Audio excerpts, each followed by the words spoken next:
เห็นยังเอ็มไปแล้วปุ๊บเอาเมฟ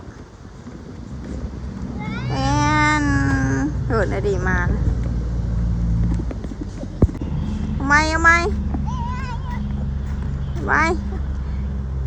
โอ้ยชิวแต่หัวซักสรุปพูดไปแล้วลงไปเลยแล้วฮะเมื่อยแล้ว เมื่อยแล้วจะออกมาหาแม่นะเจ้าเอาเจ้าเช็ดคอยจะนายตำเล็กเมื่อยเอ้ยจ้าเอ็มโดดโอ้ยดีโดดสูงเลยเอาดีเก๊กท่า1 2 3ไม่ใช่ถ่ายหัวโดดเลยเก๊กท่า1 2 3โดดนะไหมลูกเฮ็ดดิฉันไทยนานไทยหลังเด้งดึง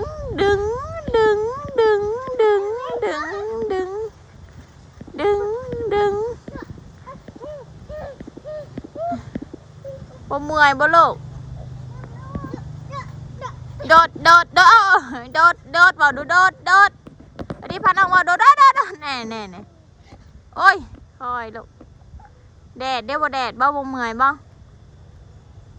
เอานอนเอาพักกันนอนมาเนี่ยเอาเอื้อยพานอนแล้วพักกันนอนมาฮะเป็นได้เมื่อยมันแดดนะลูกไป